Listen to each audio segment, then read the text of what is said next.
And I mean, that's normal. You're gonna feel that way. You're gonna be afraid. I mean, if you're not scared, you're not doing it right.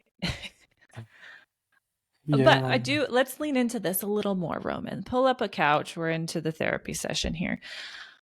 How much of this fear is in control of your business and kind of taking a bit of control off of the what you've already built? Is there any of that in here? I think from a service delivery standpoint, I have a high degree of confidence in that. Whether it's like taking my responsibilities and handing them over to somebody else, I feel good about that. I think it's I think the fear is probably more based in I don't want to let other people down.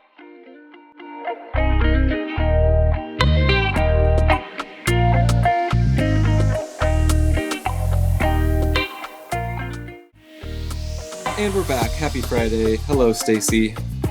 Welcome, welcome, welcome.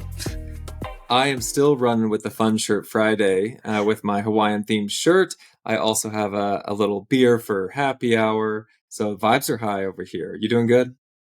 I'm doing great. I've got a good friend coming to town tonight. Gonna do some camping this weekend. Yeah, this is a great way to kick it off. I love that. And also, what popped in my mind was shout out to Mama Stacy Mama. Like, how are you? Um, It's so because our today, moms are the only people that watch our podcasts. You got to give your mom a shout out too. yes, hello, mother. I don't know if I've told her about it because I don't want her all up in my messages telling me how good we sound because that's just what moms do, and I love my mom dearly for that. Maybe I'll send it to her. We'll see. Oh gosh, moms are wonderful. Today we are going to talk about hiring, what that looks like, how we've gone about thinking about it, the exercises that we've gone through to make decisions that we've made here, and kind of the journey that we're experiencing today at this moment in time, and yeah, the ins and outs of what's going on in hiring. Woohoo! I think this is such a fun topic. It is. It is. And I mean, it is just wild to think about hiring today because last year at this time, it was just me sitting at my computer and I had no intent to bring on a partner or an analyst. And now a potential full-time hire in our own backyard. And things Yeah, move I mean, fast. as a little bit of background, we are at a stage right now where we are ready and almost a little bit beyond ready to bring on some more assistance. We have Roman and I, we also have a offshore talent in the Philippines. Her name is April. She's phenomenal. She's very much ingrained with our day-to-day work, is very much an employee of Full Send. Um, and we've just had a lot of inbound inquiry, a lot of new clients onboarded. And Roman and I are now in the weeds in the business, working in the business when we want to transition to be working on the business. Yeah, and it's a journey too, right? It's not like up tomorrow. It's working on the business. And thinking through hiring strategy and everything that comes with that, with benefits and overhead and being able to afford it, like it's stressful, even for accountants who live and breathe planning for this kind of stuff. And I've been encouraged a lot by seeing others in our industry and learning from them on how they've accomplished building teams. And maybe a selfish perhaps desire of mine is having this like wonderful global workforce where we have people all over the world that all meet the same threshold and criteria of what our expectations are for a full send employee, and then are also extended the exact same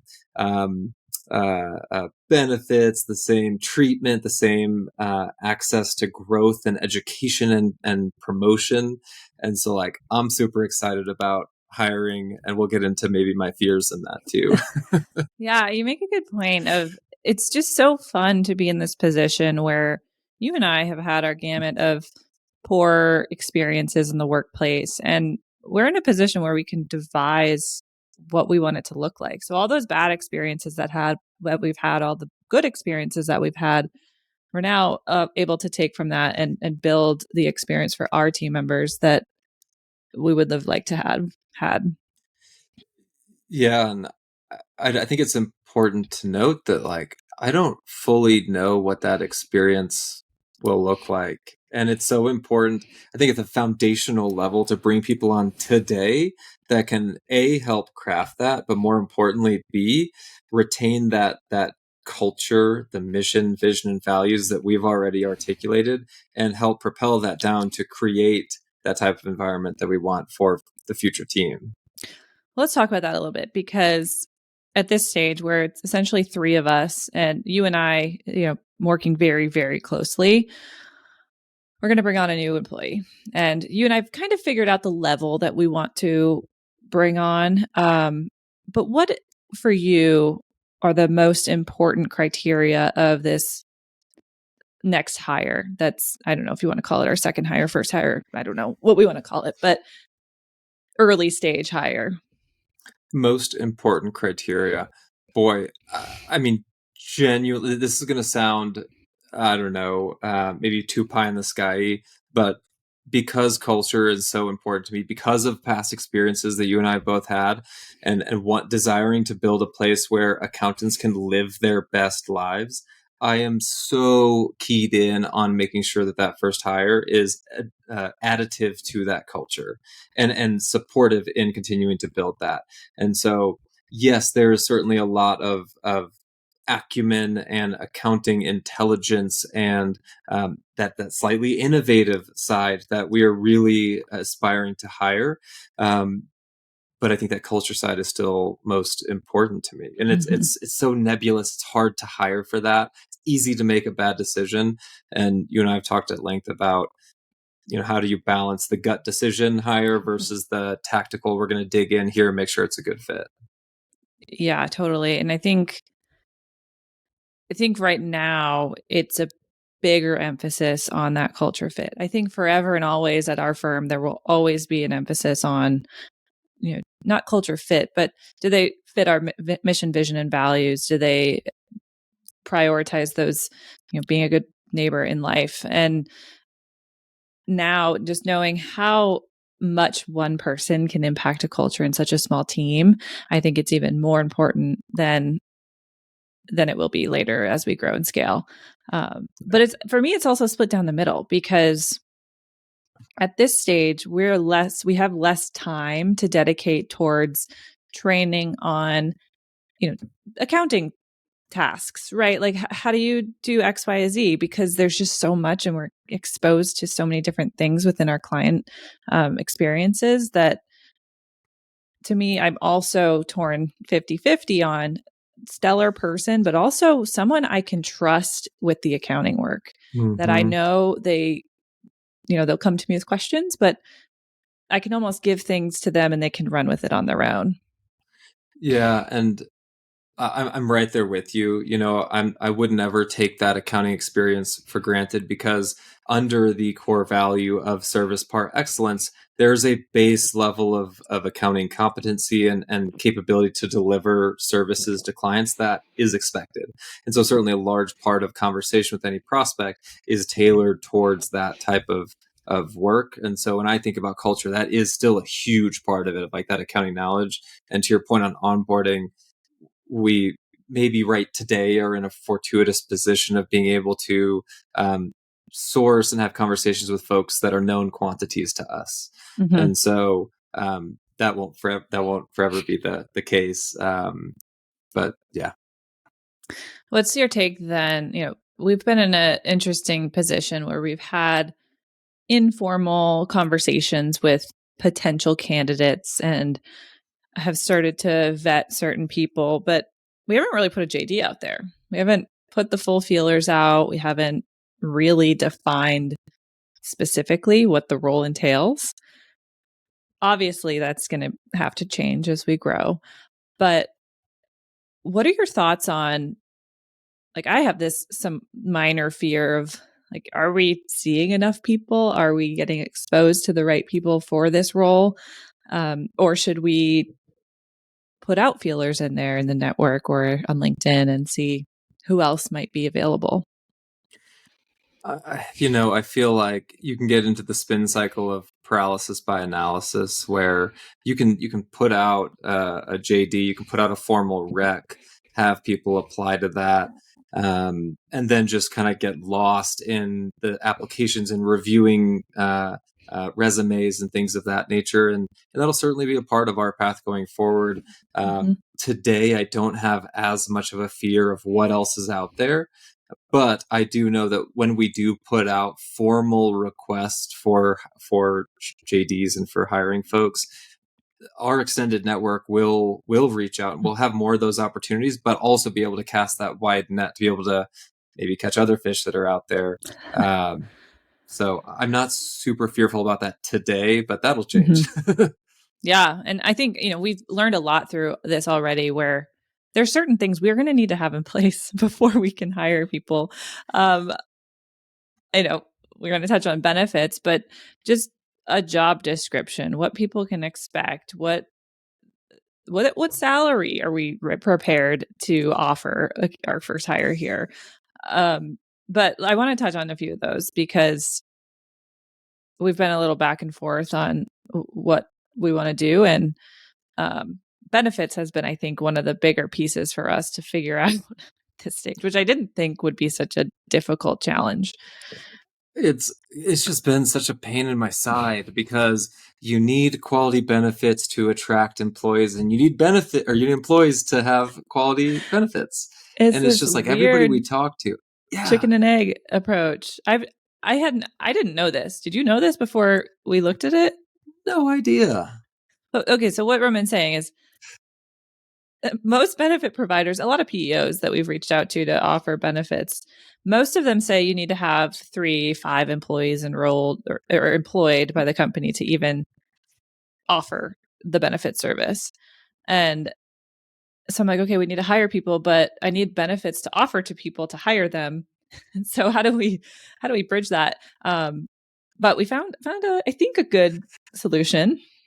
Yeah, I think so too. And for me, it's been really confusing because it's like, well, you need five eligible, but two enrolled or three enrolled, or you need five enrolled. Non-owners, owners, what's the difference? Why does it matter? Yeah. It's like it's hard because you can't hire someone and be like, "Hey, do you need benefits or not?" Because that's going to be a key like you can't do that.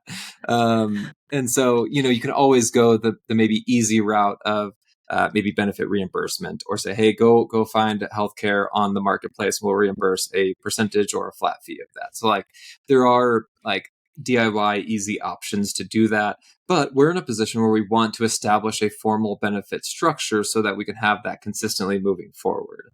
And I do think we found a good solution in Gusto and their benefit package and plan. And so we're hoping to explore that further and see if it's a great fit. Yeah, I'm excited. I've used Gusto before and for benefits and on the back end as an administrator, if you will. It's always so seamless and that's really helpful. Yeah. Now on the planning side for a new employee, we're at a point where we're looking at client load and capacity, future client load and capacity, and trying to understand what is the right point in time for us to hire while also retaining this high degree of client service. How have you approached that? How are you thinking about that? What mental gymnastics have you done to kind of get comfortable with hiring? Well, if you know me, I am somewhat of a perfectionist and I want I want to be able to have metrics around employee capacity, how much time and work are people putting in. So then we can logically look at an answer that says we're at X capacity. When we reach Y capacity, we're ready to hire. Um, that's really hard for us at this stage because we just got a system in place that's going to track hours and assign those to projects. But we don't yet have like a budgeted time yet because we're still building that out. So I'm like, I can't do this with you know number. I can't give myself a number that says, yes, we're at capacity. We have XYZ clients in the pipeline. Now's the time. So it is kind of going by gut. And uh, you and I have a good pulse because we have the workload we have today. Obviously, it's a little bit lighter in those non-closing weeks, but lately they've become more busy with onboarding new clients during those non-closing weeks. So it's been a little bit of a shift. But what's, I think, really been informative is the pipeline and the number of scoping clients that we have and conversations that are happening. We're just getting our name is getting out there more. And I think people are hearing of us and ready to switch for their providers. Yeah, and it's hard though to plan based on pipeline because there's zero certainty that anybody's going to Mm-hmm. move forward. And so, to your point of moving on gut, you do have to make that gut call. And I find it challenging to do that Mm-hmm. personally, and I love to have confidence in the pipeline and what we're doing on that front. But to your point, we work very closely together. We have a good sense as to how we feel about it, and I know full well that it's not just the small firm that struggles with capacity management. There are firms with hundreds and hundreds of people that just struggle endlessly with it. Even like the 30, 50 person firm, it is hard. It is very Mm-hmm. hard. And Mm-hmm. so that's one thing that we need to develop a really good rhythm in and start to monitor really closely in order to have more data behind our hiring decision making. Yeah, absolutely. And I think, we talked a little about capacity. Oh, I lost my train of thought for a sec. Capacity planning. Where did What it about the go? what about the financial side of things? So we haven't taken on working capital loan or SBA money or term debt or anything to be able to capitalize a new hire. And it's not like at an early stage where super profitable and can just reinvest a ton of money into hiring. And so like there are those considerations we have to make of like, at what point are we prepared from a cash flow standpoint to be able to comfortably bring somebody on board? And I think that's been something that you and I have been working through as well.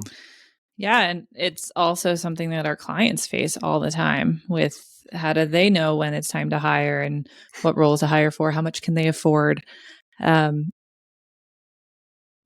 it's interesting because we have a band that based on our knowledge of the market and some of the research that we feel is reasonable for a hire at this stage and this rate. Um, and then it's the question of can we afford them? And uh, you and I talked at our second half of the year goal setting meeting where we set our goals for the year. That it'd be great to have a dashboard and a metric for these type of things so we can have a cash flow planning. We can know client quantities, average recurring revenue per client, things like that. Um, and Roman, you hit your goal, hit your second half goal It's of stressful. building that out, of It's building it out. stressful for me to have to like go to a list and check things off, make sure I do. Like it's stressful, but we got it done. We have some metrics, we have some data around that, and some visibility into cash flow. So I'm glad that you didn't have to hound me too much. Oh no, let's talk about it though, because we had been using Giraffe, played in different platforms, but you wanted to just retest a Fathom and see how that platform was working. One of our clients had mentioned it, and see what their upgrades were, and you found that it's actually pretty great. Yeah, it's a very simple tool for cash flow forecasting and management of forecasting. And for us, we're not managing a variety of products that we're producing. We don't have a wide variety of revenue streams. Like complexity is relatively low, and so hopping into a system like Fathom and then starting to add a few variables, a few scenarios like hiring, and then seeing what the ripple effect is on cash 1, 2, 3, 5, 6 months out was something that I think started to bring a little bit of comfortability to the hiring position respective to the salary that we felt comfortable with bringing on board.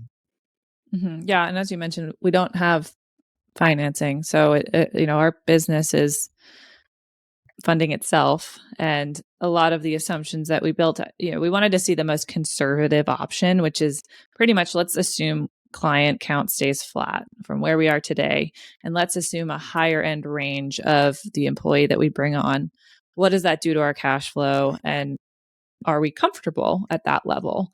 Because, we all have different comfortability levels of cash in the bank.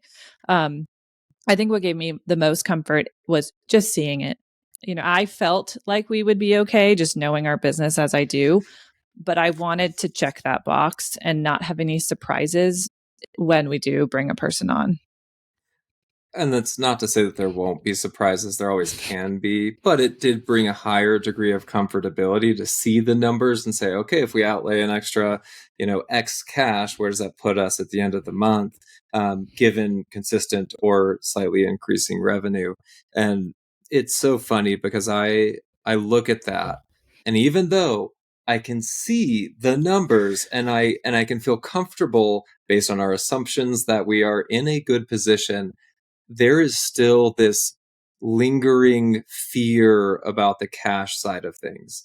And I've already articulated to you, like, if we end up in a position, God forbid, that, there's not enough cash to fund operations, like, well, there goes my salary, and, put that up in a deferred salary bucket or whatever. But like, I'm totally okay with that, and know that we're fine on cash, but still just have this like lingering fear of like, man, what if? And it's completely irrational, and I recognize that. But I think that that's probably a common entrepreneur founder dilemma of the uncomfortability in decision making. Yeah, and I mean, that's normal. You're gonna feel that way. You're gonna be afraid. I mean, if you're not scared, you're not doing it right. But Yeah. let's lean into this a little more, Roman. Pull up a couch. We're into the therapy session here. How much of this fear is in control of your business and kind of taking a bit of control off of what you've already built? Is there any of that in here?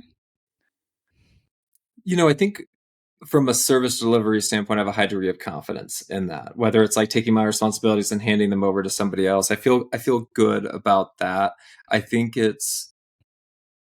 I think the fear is probably more based in I don't want to let other people down. If I'm just being honest about it, like, if I bring somebody on board, if we bring a new team member into the picture, there's this innate responsibility that I feel to make sure that that person's taken care of. And Mm-hmm. if for some reason we as a business are not prepared to take care of them in the way that we've committed to when extending an offer letter, that freaks me out. And there's nothing that points to that, by the way. But I Have still you have experienced that. that in your career? Rifts, layoffs, things have you been part of those with team members and everything? Totally. Yeah. It's And heartbreaking. It's people's livelihoods. it is. And I'm just so sensitive to that. And, I know that in our business, we're going to have to make hard decisions to lay somebody off one day. Like, it's going to be a part of it. And I need I to, I don't think we'll. I am hopeful we don't have to do that. I hope that we never have to. I hope we only hire these A+ rock stars and we never have any, contraction in the Lay business. Layoff is different than mishiring and letting them go because we didn't hire the right person. Fair. Fair. But even in that instance, still, like, Not ideal either. yeah. Yes, but it's for different reasons, right? Yeah, for different reasons. In either scenario, there's still a human on the other end of that Mm-hmm. interaction, and I've been on great sides of that interaction, and then really poor sides, and um, I don't know. I just I'd have love to talk. conviction. I'd love to talk to some founders and hear more about, their first hire that's not a partner.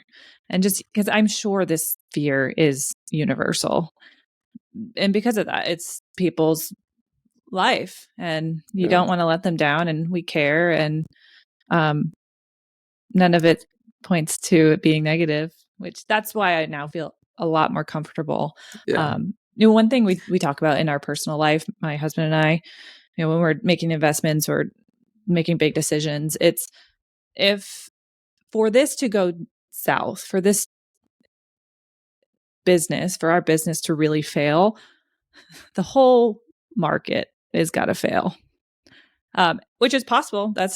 That it can happen. We say this when we buy real estate. It's like, okay, if I lose my job and my husband loses his job, everyone's losing their job, and therefore we're all in it together in this big Yeah. mess. But that gives me a little bit of comfort because it makes me feel like of everything that I have in my control, I feel very good about. It's obviously that tiny bit that we don't have control of, but I'm okay with that small Yeah. bit. And yeah. And that makes sense. And I told you it's irrational. We are totally fine bringing people on Okay, then board. let's flip it. I continuing with therapy here. I want to get a sense of, after we do hire, at what point or what trigger would make you feel more comfortable, make you feel like, okay, we're good, we did it, and we're on the other side. I think it's probably once we have a chance to develop that working rapport and trust and collaboration amongst a broader team, and can see that Mm-hmm. gelling and see that culture coming to life. And that could be as soon as a month in, it could be 3 months in. I don't know what that point Mm-hmm. is, but I feel like that really starts um, to bring a lot of comfortability to me personally. Like when you were coming Mm-hmm. on board, for instance, like I was shaking, nervous. I kid you not. And like we had phenomenal 3 months worth of dialogue and conversation about vision and goals and all this stuff. And I was really, really confident going into it. But still, there's a high degree of nervousness. And Mm-hmm. now it's been 6 months almost. And it's like we've been working together for years. And Mm-hmm. after the course of a month, like we've got the stride going, we're moving, and there's still a lot to be worked out in terms of like role definition, how we're managing and how we work together, especially through transition. Mm-hmm. But there's no one single point where it's like, all right, now we're comfortable, now we're good to go. The Uh, second we get comfortable, we're going to need to hire again, and we'll restart the cycle. yeah, So and I think and it'll be. I never want to be at a point where we're just comfortable, Mm-hmm. I because in agree. comfort you can't ever grow. Mm-hmm. And I think it is a really good and healthy fear, opposed to the I'm scared and I don't know what to do kind of fear. Yeah. And so I do want to delineate those things, because I am thrilled, I'm excited to bring somebody else on board. This is part of our broader vision, and we're Mm-hmm. moving down that path, and I'm tremendously excited about that. Heck yeah. All right. We talked benefits. We talked salary or cash flow, culture, big one. What else? I mean, this is the start of us putting that longer term vision to life. And through it, we're going to recognize, oh, we should have done this, this, and this, and had that ready. Let's now do that for the next hire when we get Mm-hmm. there. Yeah, one thing we haven't touched on that will be absolutely necessary is that onboarding and training side of Mm. things. We don't have a robust onboarding 1 3 month plan of how you get up to speed at full send. We don't have this curriculum to walk through. That will certainly be something that over time we build out. But to your point, for this first hire to come in and start rocking, it's very important to us, and I think that'll be Mm-hmm. something that'll require some attention. Like we'll give this person a whole lot of love at the beginning. It's just going to be maybe unstructured asynchronous love, unlike Yeah. what some people might want. Love is love. True. Fair. Good point. um, yeah, that's a good point. But it all goes back to also you and I having the time and bandwidth to focus on the business. Mm-hmm. These are things that we can't do when we're doing accounting client work all the time. And it's important stuff to make sure that we're putting the vision into action. It is, yeah. And I want any client that we work with today, tomorrow, or next year to continue loving the services that we're providing, stay engaged, really be excited about working with our team, and I think that'll be something that I lean in heavily on. Of like, how do you take this mantra of service par excellence and really make clients feel supported through that excellent service. And that'll be a big part of just forever onboarding for anybody who works here. Mm-hmm. Exciting. It is. It is. And I guess I've said this at the end of the first 4 episodes. a year from now, I will be excited to come back and listen to this and say, oh, now we've got 2-3 more people. Look at our onboarding process. Look at this culture that's been developed. And I'm a little bit healthy, fearful, nervous, but also so excited for that. Mm-hmm. Me too. All right. Well, that's our chat on hiring. And you could find us on LinkedIn at Stacey Feldman CPA or Roman Villard CPA. And thanks for joining us today.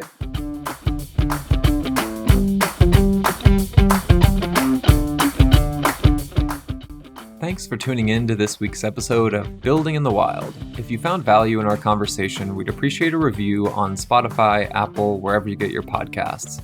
To stay up to date, make sure to hit that subscribe button. For more insights and additional information, our YouTube is at Full Send Finance and our website is fullsendfinance.com. Remember, the business landscape may be wild, but you don't have to navigate it alone. Build together, go further. Until next time.